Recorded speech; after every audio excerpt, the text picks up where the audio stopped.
This program is rated PG. It contains themes and scenes which may not be suitable for very young audiences. Parental guidance is advised.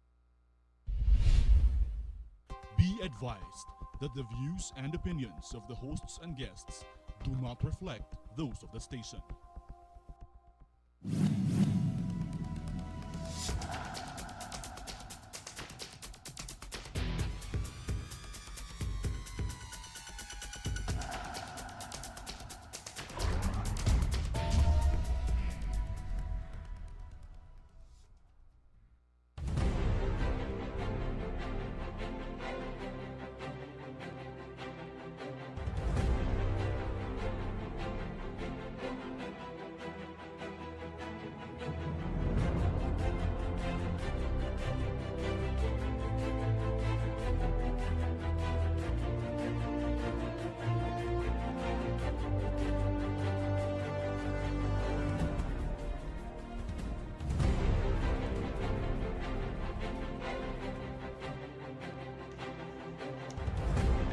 Hello to everybody. Welcome to another edition of Libertas. This is Tonino Habana, your host. Tonight we have a distinguished, eminent, and a guest that has been in public service for 57 continuous years. He's been in several branches of government, actually. A distinguished career, an exemplary career in the military. He had a tour in Vietnam.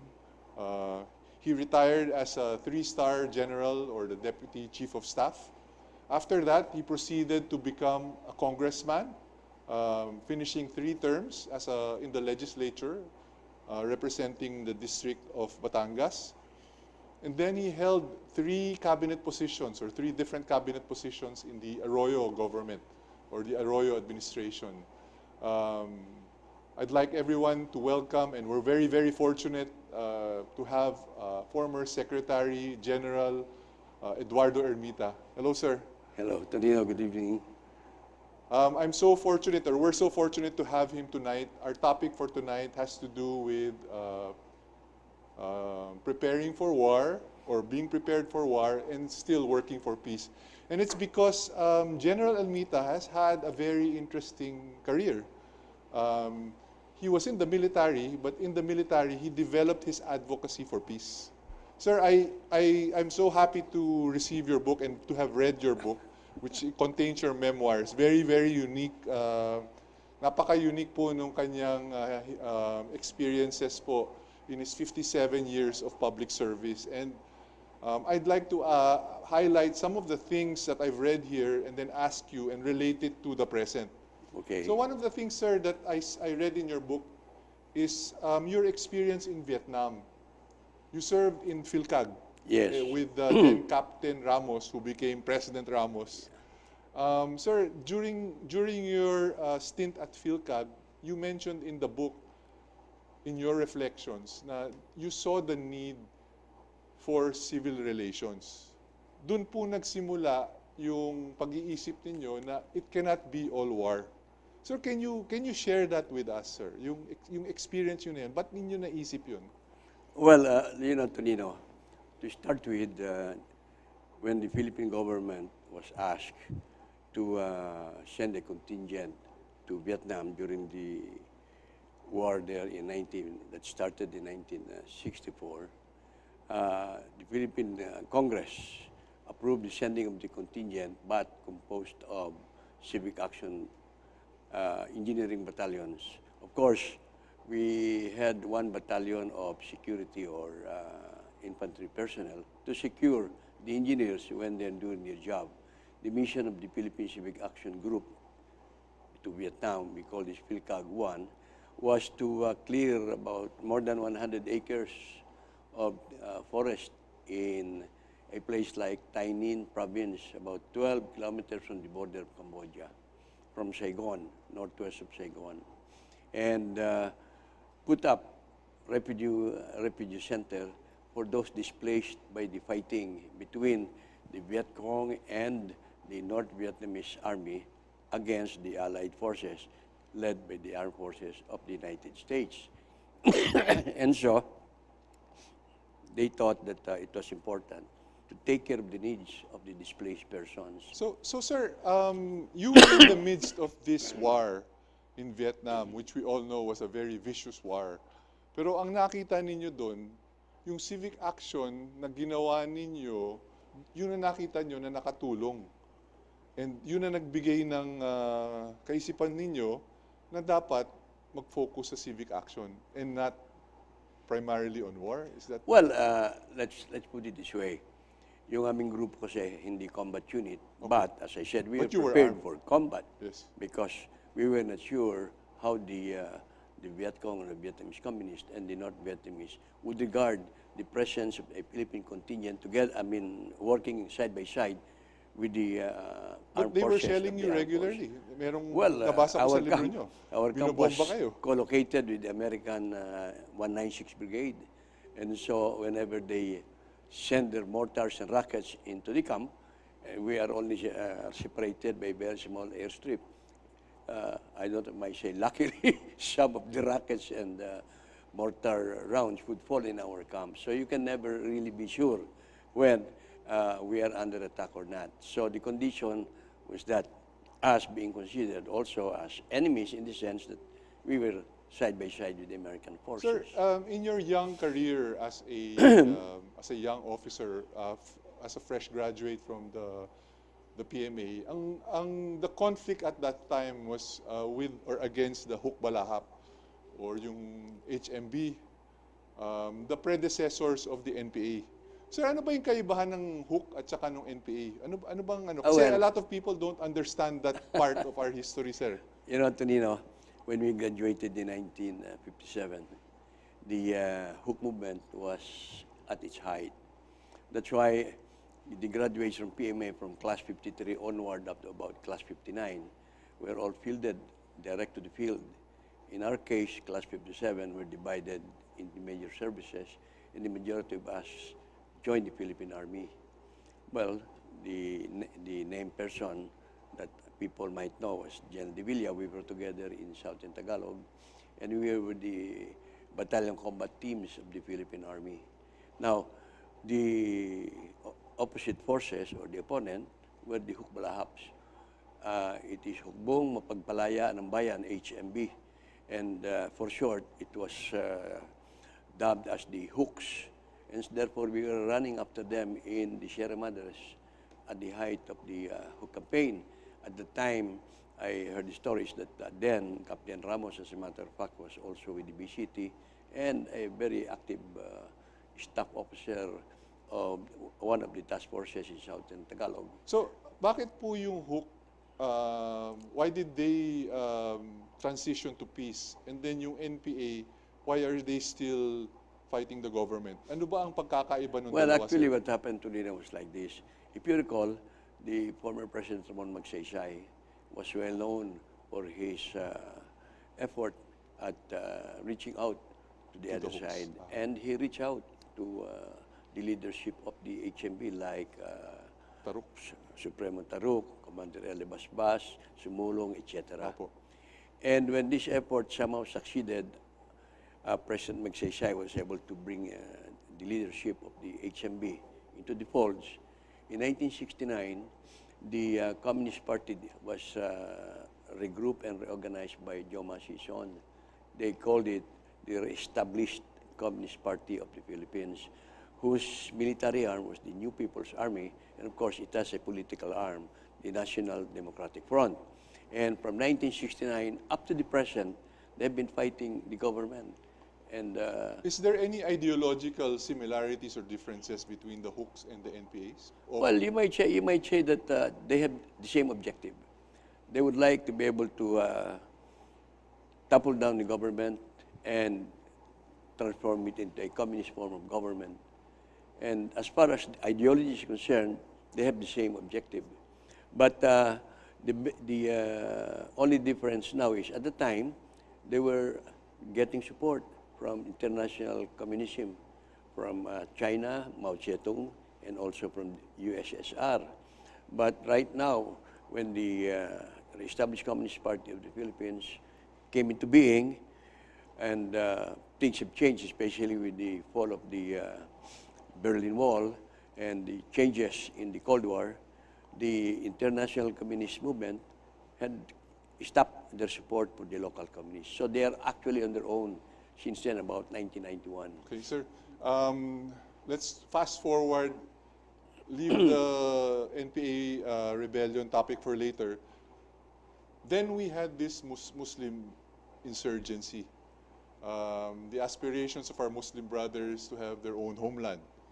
And you were involved in a mission that resulted in the successful mission that resulted in the surrender of fighters from Basilan.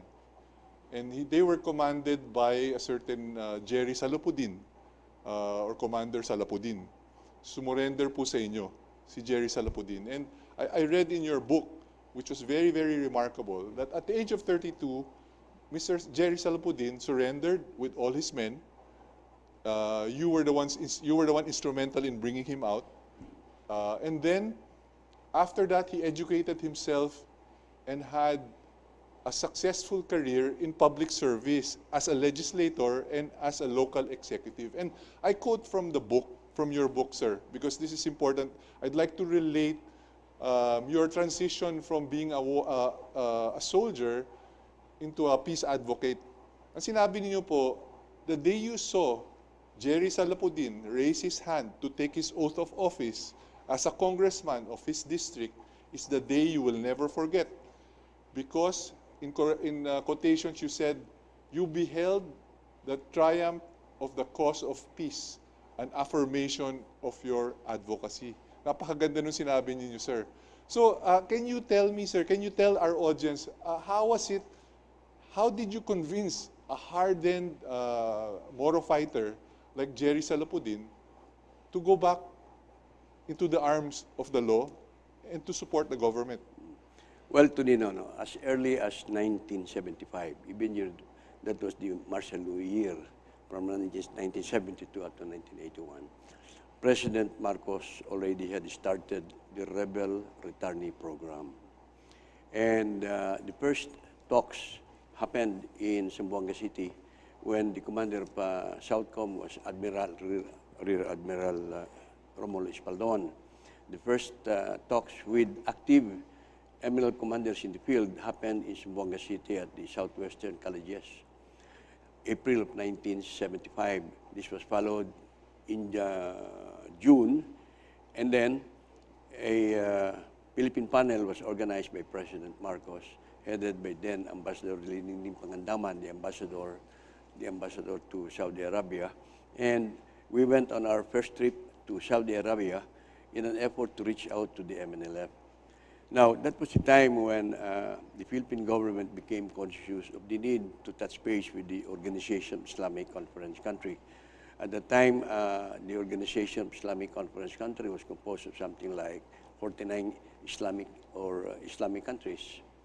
Now, the objective, among the objectives of the OIC, is to look after the plight or the welfare of Muslim minorities in non-Muslim countries, or where they are the minorities, such as in the Philippines, where our Muslim brothers are mostly in southern Philippines.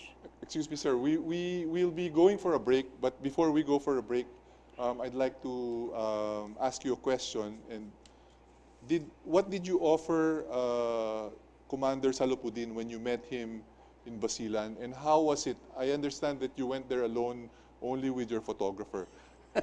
This is Tonino Habana. Very interesting topics being discussed here. Don't go away. This is Libertas.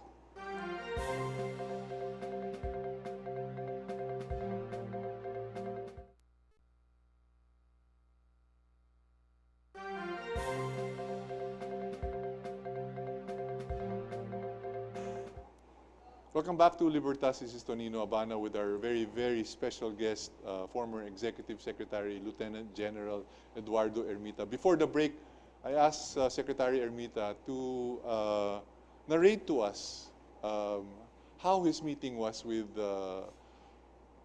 former Commander, former Congressman Salapudin, and what made him go back into the folds of the law. Well, you know, Tonino, it was a very interesting experience for me. I have to give a little background so that those listening will understand. why and the nature of our conversation.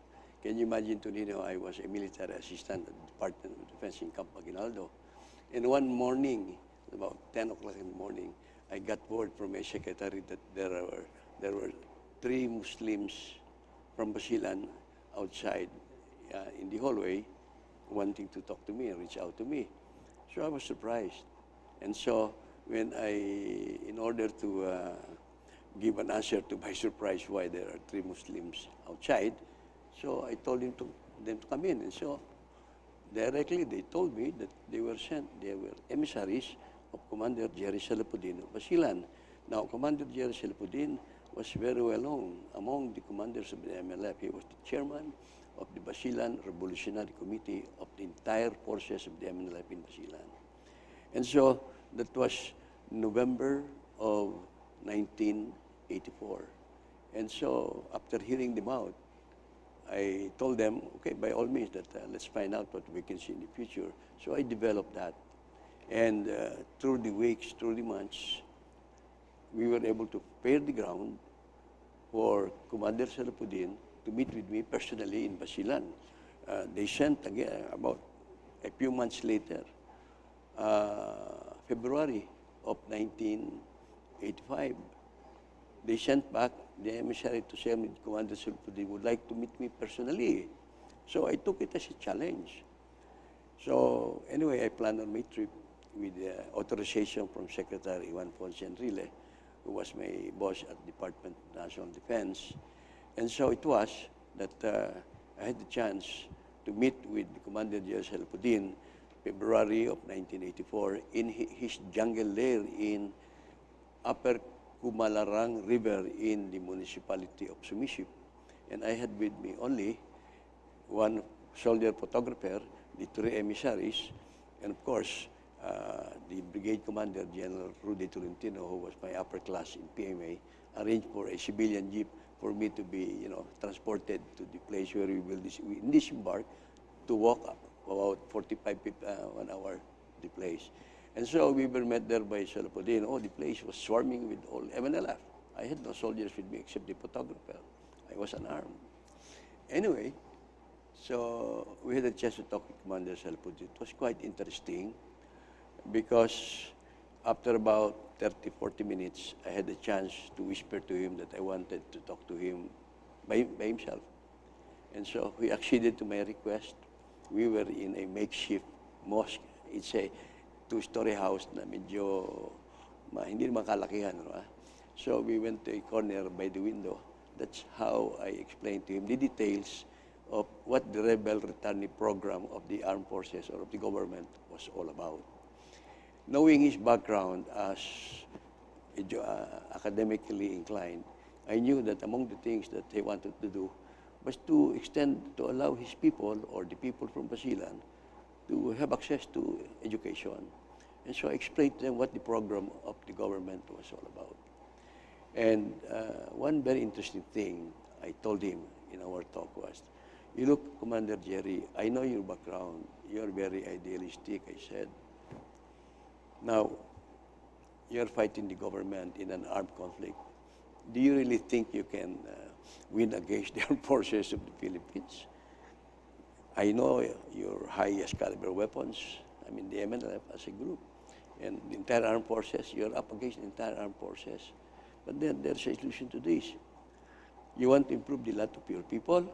I said, return to the folds. You'll be given a chance by the government and the President Marcos at the time. You can even be appointed to the regional assembly of the autonomous region that was already created by President Marcos, after which you can participate in actual governance. Then, he repeated this when he spoke during the book launch out of my book last September 28. He related that. He said, I still remember what Colonel Ermita told me, that if you are watching a basketball game and your team is not doing well, all you can do is just curse the players for not playing well because you are only in the bleacher. But if you are a player, you are a participant in the game, then you can influence the outcome of the game. Ganun din sa governance. if you return to the polls peacefully, government will give you the wherewithals for you to be able to finish your studies, finish your college, and at the same time, put up educational institution for your people. Iyon ang nagustuhan ni Commander Salapudin. So, sir, naging adversary ng AFP yung grupo ng MLRF, and then eventually you became a congressman, naging congressman din. Nagsama pa kayo sa Kongreso. Yan ang maganda niya, Tonino. So, as soon as he returned to the folds, after about a year as member of the Regional Assembly of the Autonomous Region, he ran for governor of Basilan and won and served for 3 terms, 9 years. When he finished his term, he said he would like to run for Congress. And so I reported then, the president was President Ramos, and I said, Sir, Governor Salapudin gave the information that he was interested in continuing with this public service. And so I said, yeah, go ahead, let's see how we can help him. And he won handily as representative of the Lone District of Basilan. At that time, I was a congressman already for the First District of Batangas. So we were together. And that's what I said in my book, that you can imagine, I felt some degree of Pride. accomplishment and pride in me that here, someone who I brought out of the colds is now together with me in the halls of Congress. But you were also involved in the processing of the coming back to the fold of the law of other commanders, other Muslim fighters, which is quite remarkable. And now we know that the MNLF, the MILF split with the MNLF, and we're now, we have this peace process with the MILF. Let's leave that for a while, sir, and go back to the NPA. Nung pong congressman kayo, one of your advocacies, and which actually happened, was the repeal of the anti-subversion law. And how does this relate to your advocacy sa trying to pursue peace with the CPP-NPA?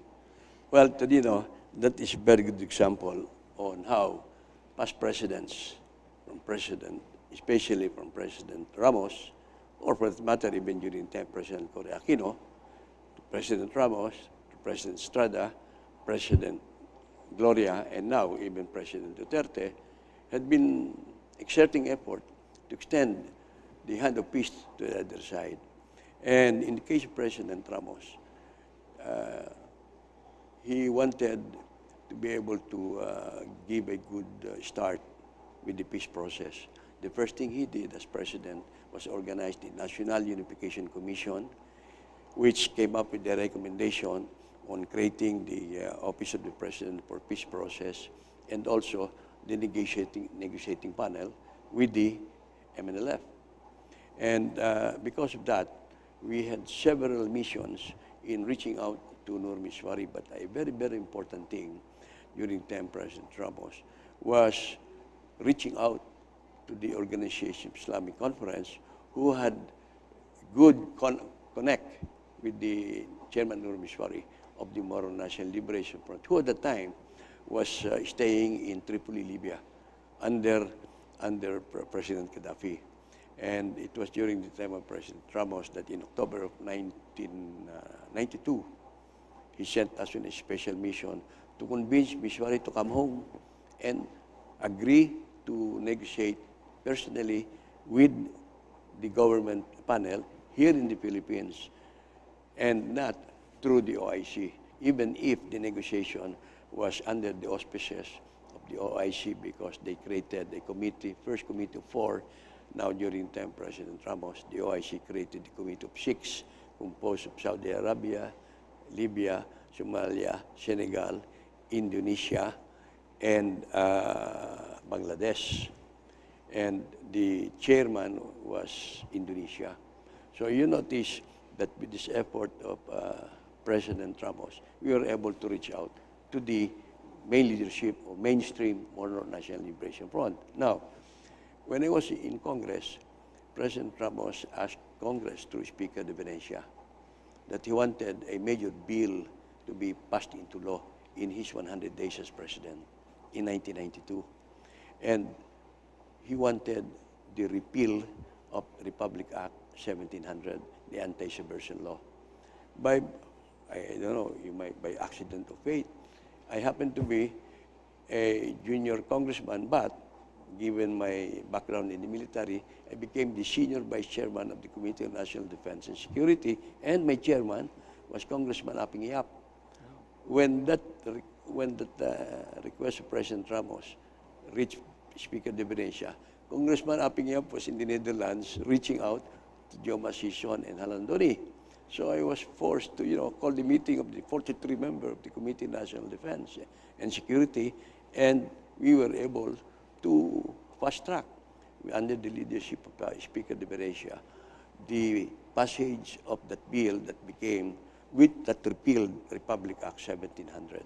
So when you were in Congress, you were actually still working for the peace by helping pass those laws related to peace-building measures. For example, the creation of ARM, ratifying the peace agreement, and then the repealing of the Anti-Subversion Act. Now, of course, we know that there was peace efforts with the CPP-NPA. There were some agreements signed, several agreements signed, leading up to what was supposed to be the final peace agreement with the CPP-NPA. But somewhere along the line, from the time of President Ramos, we had President Estrada, and then Gloria Macapagal-Arroyo and President Aquino. Arroyo. President Arroyo. Duterte. Yeah. Now President Duterte. It looks like the efforts with the CPP-NPA have not been bearing fruit. And it has reached the stage where our president now, President Duterte, has become frustrated and discouraged. And in fact, he says the people that he is negotiating with, the CPP-NPA, is not really serious or not really sincere. What is your opinion, sir, on on the current situation dyan sa peace? Kasi kabisado ninyo yung pinanggalingan eh. So we'll be going for a break, sir. So baka pwede nyo pag-isipan muna, and then bitinin natin muna itong mga nanonood. Don't go away. This is Libertas coming back with our guest who will answer our question.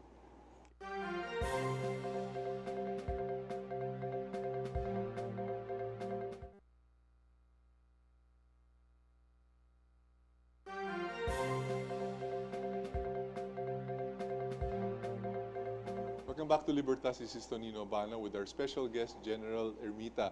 Before the break, I asked former Secretary Ermita what his opinion is on the current situation with our peace efforts with the CPP-NPA, where our President has shown frustration in dealing with them. Well, Tonino, I really, as an observer from outside, a military experience I had when I was in government, I couldn't blame President Duterte for being exasperated. Sabi, naiinis na sa nangyayari. Can you imagine, I was telling you that previous presidents had done their effort. President Cory Aquino even took the step of releasing Commander Dante and Joma Sison and allowing them to move abroad. President Ramos, already the first act he did was the repeal of 1700. And for that matter, it was during the time of President Ramos that with Secretary Bebot Bello, who is also now the head of the Philippine panel, together with the likes of Congressman Yap and the others, had already crafted an agreement on the CASER, the Comprehensive Agreement on Socioeconomic Reforms, the respect for human rights and humanitarian law, and they were supposed to be among the last agenda items was the disarmament and how to treat the armed groups. But despite all this, and for that matter, that was the antecedent of the JASIG, Joint Agreement on Security and Immediate Guarantee, to allow all sorts of people in support of the National Democratic Front and the CPP and the NPA to come out in the open and participate. All these efforts were continued by President Arroyo. My gosh, President Duterte, when he became president, immediately also opened up the hand of friendship and created the panel to the point of even appointing some people known to be, shall we say, inclined to the left, to the cabinet. So ginawa ng lahat ng mga presidente to bring them into the fold so that we can have peace, final peace after more than 50 years of fighting. Now, what happened? When the talks started, supposedly there was supposed to be agreements on ceasefire. Primero, unitary declaration of ceasefire, unilateral by the Philippine government and then by the other side. But hindi naman nila sinunod. Patuloy pa rin ang kanilang depredation sa countryside. And therefore, you cannot blame President Duterte for reacting in this manner. And now, President Duterte is invoking, and I'm glad to hear that he is invoking Republic Act 9372, which is the creation of the Anti-Terrorism Council, and therefore, it has given flesh to the implementation of 9372. What's the implication of that? By declaring them, basically, the government is declaring them as a terrorist organization, Yeah. and invoking that law. Well, I happen to have a copy of the law here. Opo. I happen to have this because, in this law, when I was Executive Secretary, when this was passed, signed by President Arroyo, the Executive Secretary is the chairman of the Anti-Terrorism Council. Now, what is Republic Act 9372 all about? Is an act to secure the state and protect our people from terrorism. Okay? Declaration of policy. It is declared that the state shall protect liberty and property of our people from acts of terrorism, condemn terrorism as inimical and dangerous to national security, and to make terrorism a crime against the Filipino people. So, here it is stated that the state recognizes that the fight against terrorism requires a comprehensive approach, comprising of political, economic, military, and legal means, duly taking into account the root causes of terrorism.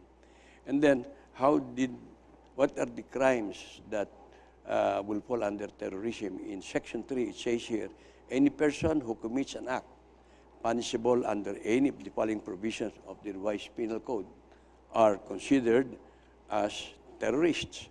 Article 122, piracy in general and mutiny in the high seas. Article 134, rebellion and insurrection. Article 134A, coup d'etat, including acts committed by private persons. Then, kidnapping, crimes involving destruction.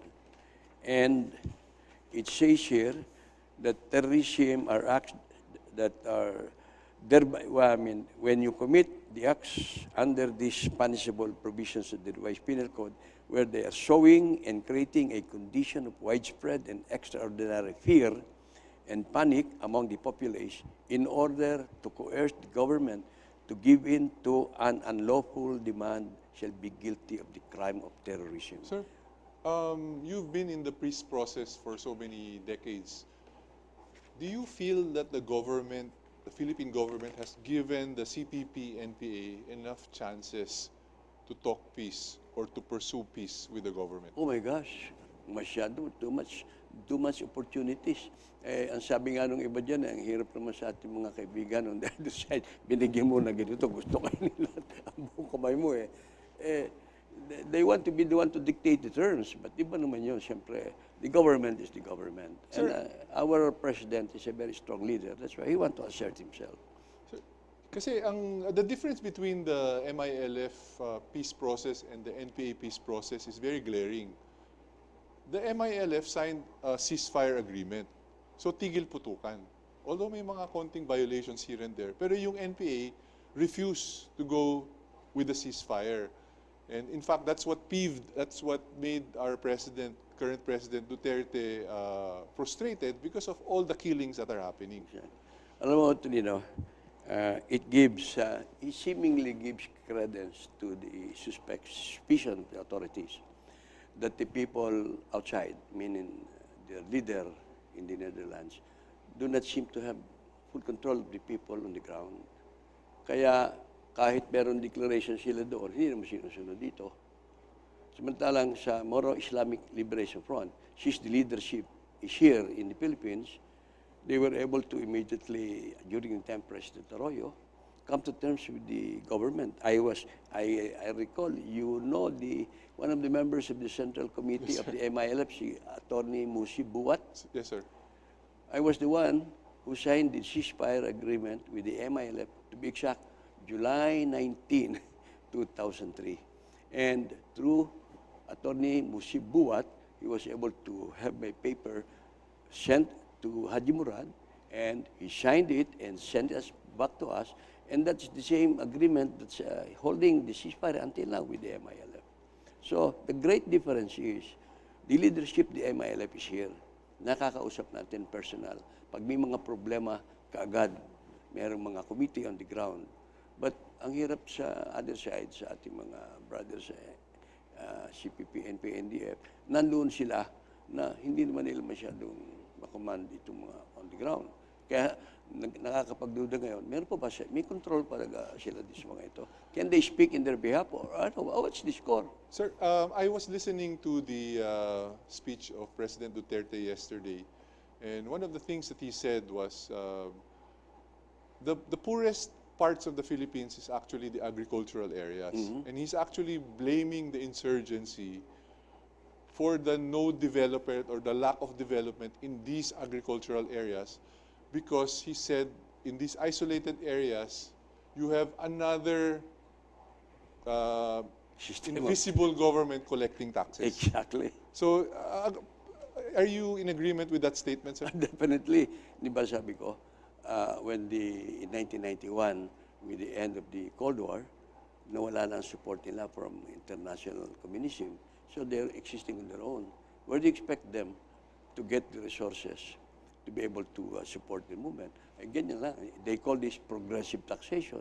During elections, they call this taxation for them to be allowed to campaign. To campaign. So, ganyan lamang. Nagiging bandits na lang sila.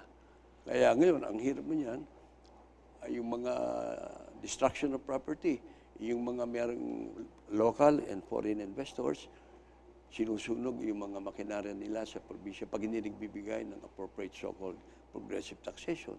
So that's already banditry. That's already crime punishable under. How is this going to work now? So the president has unleashed the military. The gloves are off. I'm sure the military is going on offensive. In fact, may namatay na dun sa Batangas sa area ninyo. Nasugbo Tagaytay Road pa, which is a popular road. Correct. And they were able to neutralize a whole contingent. 14. A whole contingent. 15. Malaki na yan for the NPA. For one encounter, that's too big. And ubus sila doon sa isang encounter. So we can expect that to happen in other areas. As you go military, di ba parang carrot and stick yan eh? So are they going to go for, do you think they will go for regionalized peace talks, localized peace talks, yung mga gustong Well, there are different modes. Opo. That's where the local executives, or LGUs, will be, shall we say, useful. But while conscious on the policy and pronouncements of the President. So kung meron man silang makakausap sa baba, mga governor, mga mayors, then they must see to it that it would fall within the policy statement of the President. So I don't suppose anybody can stop, the local executives from being prevented, can be prevented to reach out these people. Especially kung itong mga ito naman, kasi nahihirapan na sila, kasi kababayan din natin sila. Pag nagsabi lang sila ng maayos that we want to return to a peaceful life, okay lang. But hindi yung ginagawa nila sowing fear by killing innocent people, and for that matter, sabagay, it's combat a soldier and policeman against them. Okay lang yun, paano? Pero we better stop this so that we can put a stop to this problem. Alam mo, Tonino, I happened to come across YouTube ang situation sa Colombia. Opo. I might inject this. Nakalagay dito, si President Juan Manuel Santos of Colombia in November of 2016 received the Nobel Peace Prize because it was well pronounced that by the end of the year, there will be an agreement between the Colombian government and the FARC, Fuerza Armas de Revolucionario de Colombia. But the award was given in November nung lumabas yung referendum sponsored by the government to ask the people, what do you say, are you agreeable to the agreement between the government and the FARC? Ang lumabas 50.24% were against. So, hindi natuloy yung agreement between the FARC and the Colombian government. Pero, President Manuel Santos already was given the award in October of 2016. That's an interesting story. So I can imagine that right now, patuloy pa rin yung kanilang, in order to revive, siguro they will come out with another referendum and Sir, get a... we're in our last minute, and I'd like to give you this chance to give your parting message, words of wisdom to our audience, sir. Well, since our subject matter for the past 30, 40 minutes had been about the peace process, Tonino, and whatever little experience I had, I can only say that every time we talk about the two groups of Philippine panel and the other side, whether NDF or MILF are concerned, we look at a light on the other side of the tunnel. And we wish that someday we will achieve peace by, on the other side, by being reasonable, because our government is serious. And with the kind of leadership we have under President Duterte, I'm very sure that if the demands are reasonable, then I'm very sure something can come up with our talks with the CPP-NPA and NDF. I happened to be spoken with Secretary Bebot Bello a few days ago, and he says that while the President said terminated on talks, pero as far as Secretary Bello is concerned, if there is any cue that they would like to resume, siguro magagawa ng paraan yan. But not until the time that they will really commit to their own promise that they will stop the killing of innocent civilians. Thank you so much, sir. Naubusan na tayong oras, but before we end, I'd like to read a portion of your book, the book of Secretary Ermita. Many of those who have fastidiously worked for peace for the past several decades have not seen their labor come into fruition. I too fear that I will not see this day, but it is not with regret. It is knowing that I have helped pave the road leading to it that keeps my heart fulfilled. Amen. This is Tonino Habana. Thank you so much, General Ermita, for joining us. This is Libertas signing off. Good evening.